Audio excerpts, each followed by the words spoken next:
আসসালামু আলাইকুম রহমতুল্লাহ।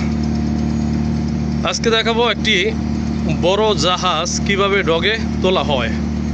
মেরামতের জন্য আজকে এই জাহাজটা ডগে উঠবে। প্রায় আমরা 3 ঘন্টা ধরে জাহাজটা প্লেস করার জন্য চেষ্টা করতেছি, এখনও প্লেস করা হয় নাই। আমাদের যে জাহাজের ক্যাপ্টেন সে ওই সামনে আছে এবং সব লোকজনই সামনে।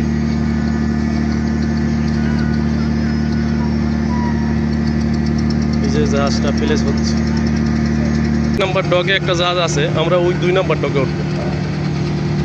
আপনাদেরকে আজকে দেখাবো জাহাজ ডগে ওঠার জন্য প্রথমে জাহাজ প্লেস করতে হয়, এরপরে আমাদের নিচে রেল লাইন আছে, লাইনের উপরে উঠতে হবে, এরপরে জাহাজটাকে টেনে উপরে তুলবে। এই 5000 টনের একটা জাহাজ আস্তে করে টেনে উপরে নিয়ে যাবে। সম্পূর্ণ ভিডিওটা আজকে দেখাবো, সম্পূর্ণ ভিডিওটা আপনারা দেখুন, আশা করি ভালো লাগবে।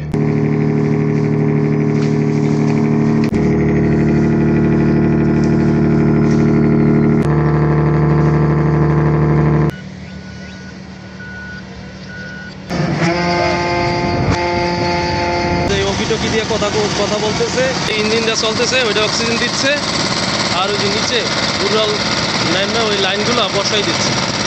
জাহাজের নিচে ঠিকভাবে বসে কিনা এটা দেখতেছে। সবাই জাহাজ ডগের লাইনে ওঠা শুরু করছে। আমি অনেক উপরে আছি, লাইনের উপরে জাহাজ, তার উপরে আমি জন্য অনেক উপরে দেখা যাচ্ছে।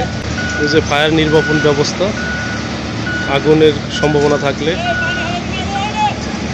আগুন নিয়ন্ত্রণ করার জন্য ওই গাড়ি। জাহাজ প্রায় অর্ধেক পানির উপরে টেনে তুলছে।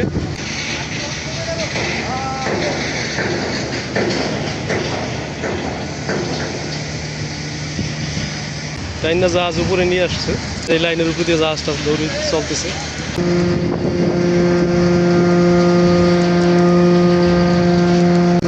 এই হলো আমাদের ক্যাপ্টেন।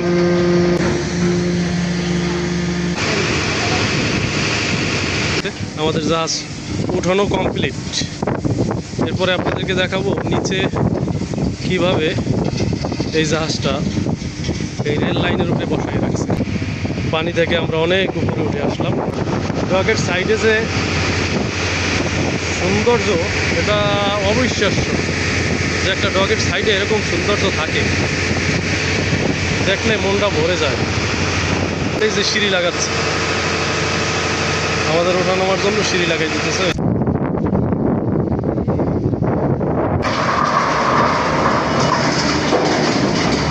এটা হলো ক্যারেন, এটা টেনে উঠেছে। ভারসাম্য রক্ষা করার জন্য এখানে জাম দিচ্ছে।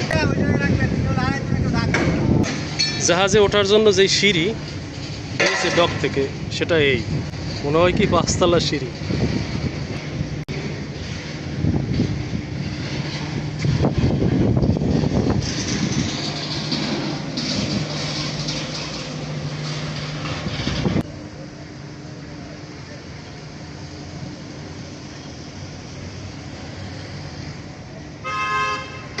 কাজ প্রায় শেষের পথে, আর এই জাহাজটা পড়তেছে। কত বড় বড় জাহাজ উপরে চলে আসে।